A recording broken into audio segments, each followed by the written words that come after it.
सदस्य श्री चंद्रशेखर जी।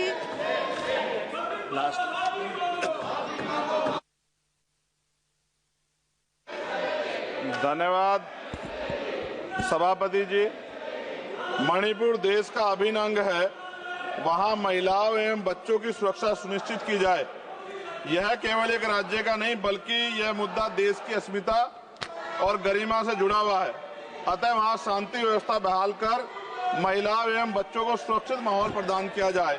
मणिपुर की घटना की वजह से अंतर्राष्ट्रीय स्तर पर देश की छवि खराब हुई है।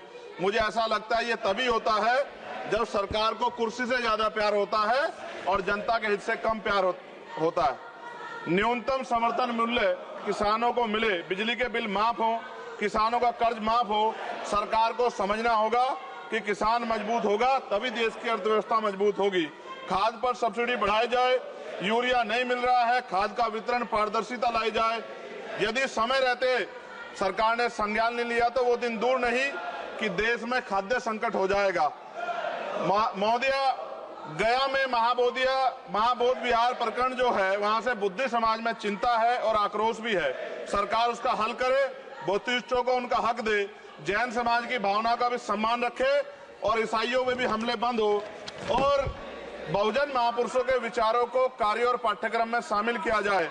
आज SC/ST पे एट्रोसिटी बढ़ रही है, जातिगत भेदभाव की वजह से बारातें रोकी जा रही हैं। अभी हाल ही की घटनाओं में कई ऐसी घटनाएं हुई हैं उत्तर प्रदेश में जहां जातिगत अपमान हुआ है। नगीना लोकसभा क्षेत्र में किसानों की मुख्य आय का साधन गन्ना उत्पादन है, लेकिन न गन्ने का मूल्य में वृद्धि हुई है और न ही मिल द्वारा समय पे भुगतान किया जा रहा है। गन्ना किसान मजबूत होगा तभी ग्रामीण अर्थव्यवस्था मजबूत होगी।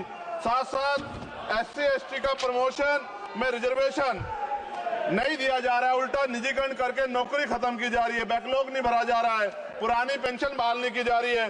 ये सब बार बार मैं इसलिए बोलता हूं कि हमारे लोगों को पता लगे कि सरकार को उनकी परेशानियों से कोई फर्क नहीं पड़ता और वो समझे सरकार उनकी कितनी तेजी है। प्रधानमंत्री आवास योजना में जो मानक में बदलाव किया जाए, उससे बहुत से पीड़ित वंचित रह जा रहे हैं। कई बार ऐसा होता है और मैंने ये देखा अपनी आंखों से, किसी ने बरसात से बचने के लिए ईंटें लगा दी हैं, उनको मानक से बाहर कर दिया जाता है। इस वजह से वो परिवार इस सुविधा का लाभ नहीं ले पा रहे। खत्म करूंगा मैम। इस वजह से उनके घर नहीं बन पा रहे और के 75 साल बाद भी लोगों पे घर नहीं है। शर्म की बात है। नगीना लोकसभा क्षेत्र में केंद्रीय विद्यालय खोले जाएं और जो पहले से संचालित केंद्रीय विद्यालय हैं उनमें किताबों से लेकर सभी आवश्यक एवं पर्याप्त सुविधाएं सुनिश्चित की जाएं ताकि क्षेत्र के बच्चों को गुणवत्तापूर्ण शिक्षा प्राप्त हो।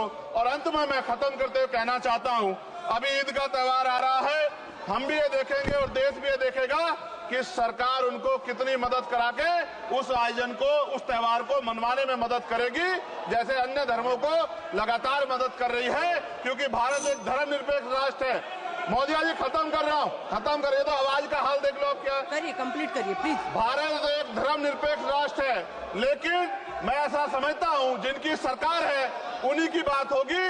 मुसलमानों की, जैनों की, सिखों की, रविदासियों की और बुद्धिस्टों की जो आंदोलन कर रहे हैं और पुलिस लाठी मार रही है, मैं समय रहते चेतित कर रहा हूँ। सरकार को चिंता करनी चाहिए कि बुद्धिस्टों का अपमान ज्यादा दिन बुद्धिस्ट बर्दाश्त नहीं करेंगे। महाबोध विहार हमारा हक है और वो देना पड़ेगा।